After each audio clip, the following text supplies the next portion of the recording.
Hello, I'm Bernadette Winters-Bell, and I'm your host of the podcast From Heartache to Healing and Hope.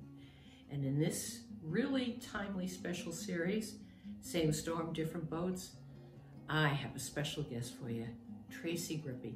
There's a lot of you that are going to be able to connect with her. She is an owner and proprietor of a salon here in town in Oneonta, New York. And the many innovations and steps, evolution she had to go to make this a successful business, especially during this pandemic. You can learn a lot here. I can't wait for you to join us. Welcome. I'm Bernadette Winters-Bell, your host of my podcast, From Heartache to Healing and Hope. In this series, Same Storm, Different Boats, I'm welcoming a very special guest, Tracey Grippe, who is an owner and operator of one of our top salons here in town, Tina Marie's Hair Salon. And welcome, Tracy. Thank you, Bernadette. Thank you for having me. Oh, my pleasure, my pleasure. Well, I know lots about you, but my audience doesn't. So would you be so kind as to introduce yourself to my audience? My name is Tracey Grippe. I'm the owner of Tina Marie's Salon at 182 Main Street. I've owned it now for about 20 years. I started doing hair in 1994. So yeah, just loving what I do and loving making people feel beautiful every day. You know, I was thinking about the work that you do and how when people go in,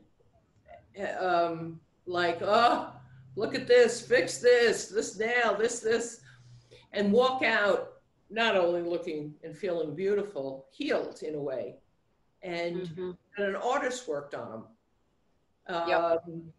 Is that how it feels from your perspective of what you're doing? It does. It does. I've been told a lot of stories. People consider me almost like a therapist. They open up to me, so besides making them feel beautiful, sometimes I'm able to give them a little bit of advice, make them feel better about certain situations. So well, yeah. You're a safe person to talk to because I know that you keep the counsel to yourself. Yep. And it's like the old days when we used to talk to well, not me personally, but talk to the bartender and tell them your troubles. And I know for us girls, we go in and talk to you and we get all fixed up in our hearts and our heads and our nails and other things. So it's wonderful. So what started you on this journey in this career? I just always liked playing with hair when I was little. I would torture my cousins. Let me do something to your hair. Let me braid your hair. So yeah, and I knew I didn't want to go to college. I knew I wanted to do some sort of a trade. And yeah, so this is my path I decided to take. Wonderful. And where did you start out after schooling? I actually started out working for Tina Marie. I believe we are at 193 Main Street. We've been in right here in Oneonta. Yeah. Right here in Oneonta. So yep, started right out of school in 1994. What was it like then doing this in 1994, Tracy?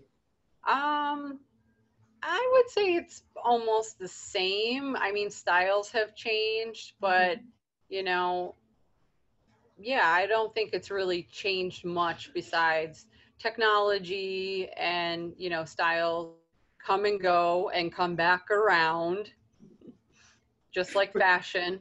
Exactly. Yeah. Wow. Yeah. And then how did you proceed from working from Tina Marie's?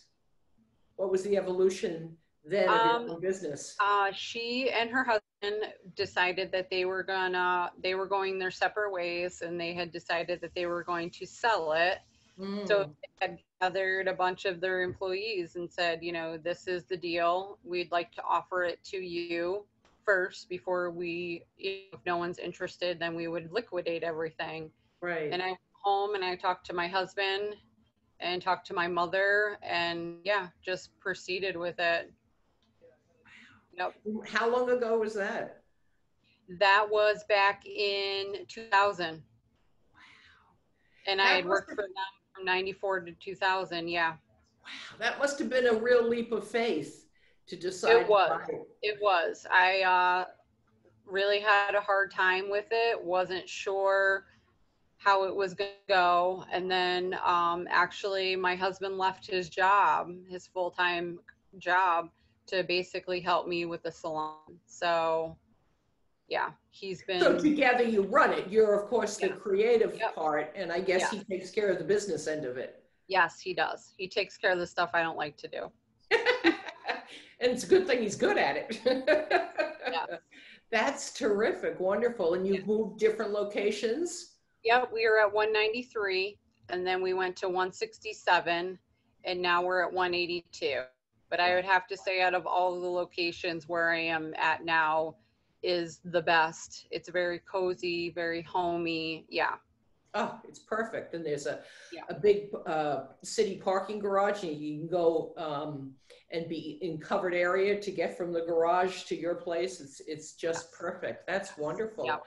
Yep. Great location. Oh, you sure do. Now, you have this business that you're in, and then you buy it and take that leap of faith. And how long does it take then to create it to feel like this is your business after you took it over from Tina Marie? It took a long time. It took a while. It took, you know, we lost a lot of clients because they didn't feel like it was going to be the same, you know, they were going to get the same type of service. And it was hard. It took a lot of years to finally build things up to where I thought they would have been initially. Mm.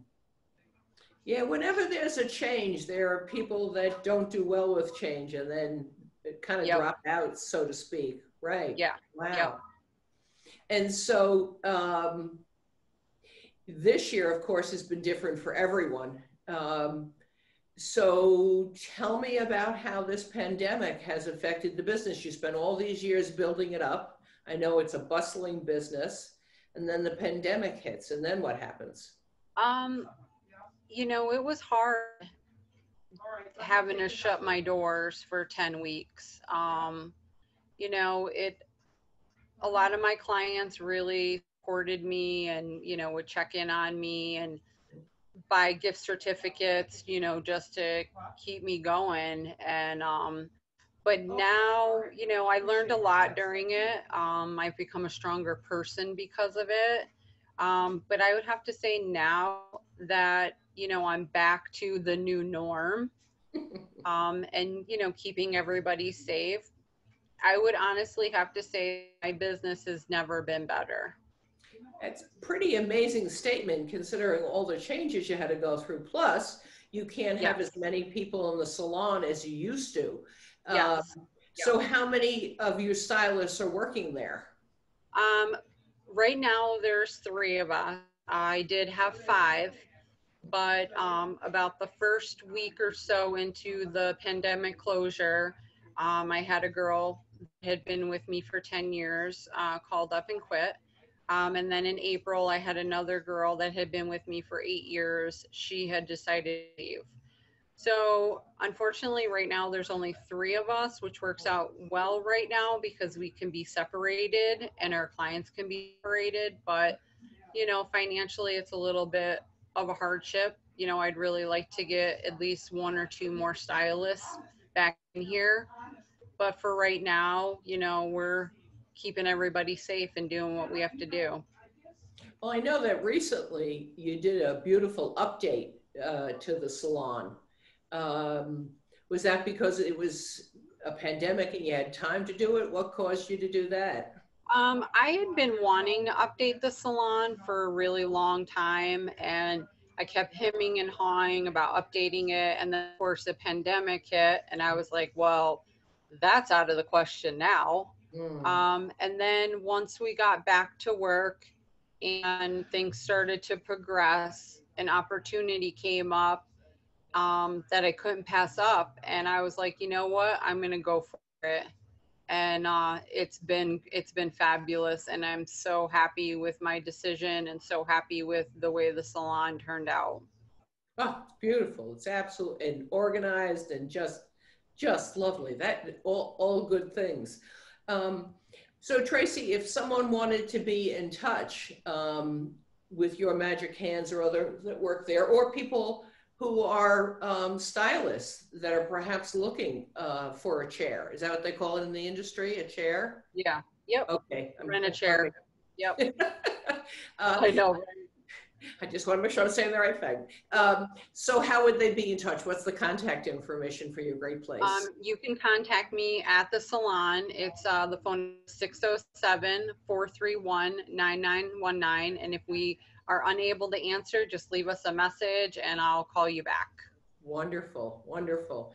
It's such an interesting place to come to from my perspective, because I don't find it to be too much of anything, like not too young of a place, not too old of a place, whether it's the stylists or the decorations that you have, how you've put the place together. So I see lots of different ages and cultures in there, which I love, you know, all different kinds of people. Of course, I don't see as many people as I used to there, but that's the sign of the times. So I think it's wonderful that you're open. And so going forward, after all of this that you've been through to make this successful business, what gives you hope for the future?